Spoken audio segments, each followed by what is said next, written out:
With the spread to Australia, Europe, and the US, the coronavirus that first started in China's Wuhan province has now spread across the globe as health officials struggle to contain it. With more than 1,300 confirmed cases, tens of thousands may be at immediate risk. Let's talk about that.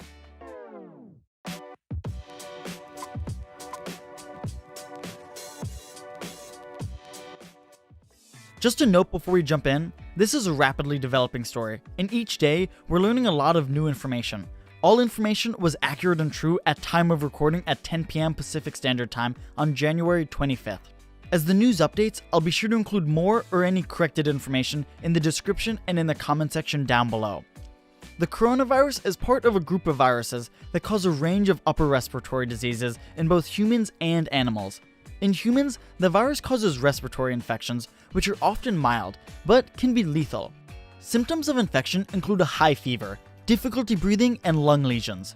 Milder cases may resemble the flu or a bad cold, which can make early detection difficult. The genomic size of the coronavirus is about 30 kilobases, or 30,000 base pairs, the largest of any known RNA virus, although how it works doesn't appear to be unique. Once inside the body, it takes over a cell's ribosomes, the part of a cell that makes new proteins, and pumps out millions of copies of itself to spread, usually through close contact with an infected individual, particularly through coughing and sneezing.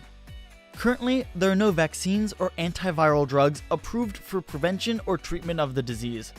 The first coronavirus was discovered back in the 1960s, and 5 new strands have been found since 2003 alone, most of which involve serious respiratory tract infections.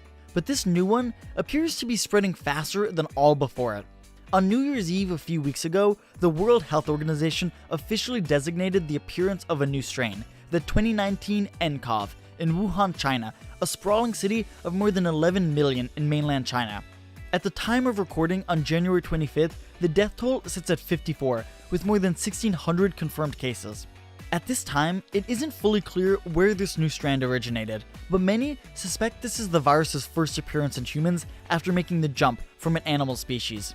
Many of the cases in Wuhan were connected to a market that sold live poultry and exotic animal meats, and scientists are hoping this could potentially point to a source of the disease.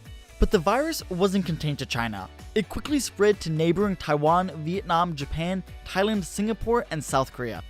Then, on January 21st, the first reported case was announced in the US. The next day, the Chinese government enacted a quarantine of Wuhan, but that didn't manage to stop the first case of the virus in France the next day, or the first in Australia 2 days after that.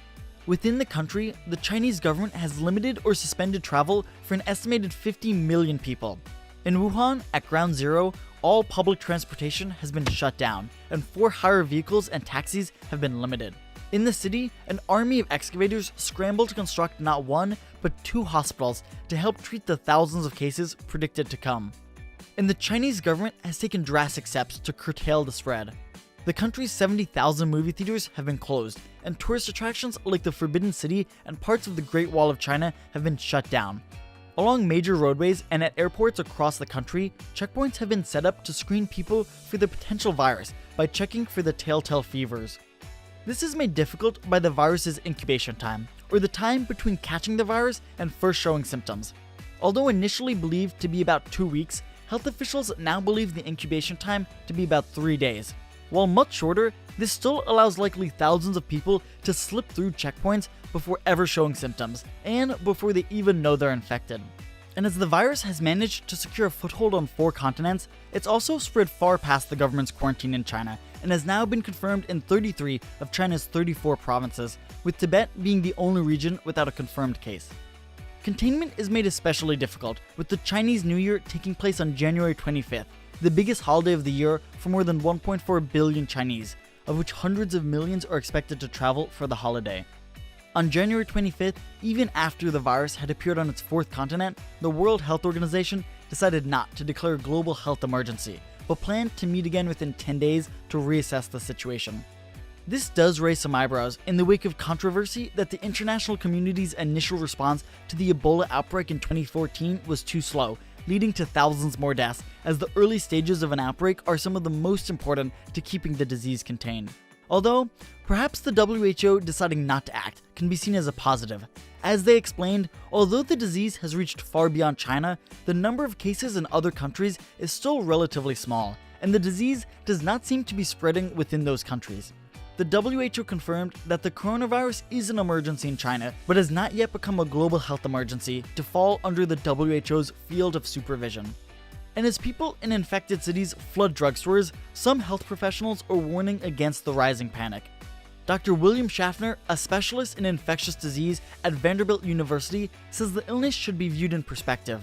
While a new virus spreading internationally gets a lot of attention, the much more common influenza virus is likely to kill far more people. On January 23rd, China's Health Commission released its most detailed list of people who have died from the disease. The report revealed that the virus is definitely not killing indiscriminately. The majority of victims were older and had underlying conditions like cirrhosis of the liver, hypertension, diabetes, or Parkinson's disease. The youngest of the 34 victims at the time of the report was a 48-year-old woman. Most of the people had gone to the hospital with a fever and a cough, although at least 3 had no fever when they were admitted.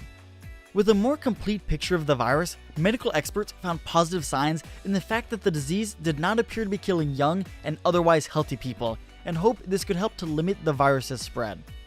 In less than a month since the virus was first discovered, it's managed to spread across the globe.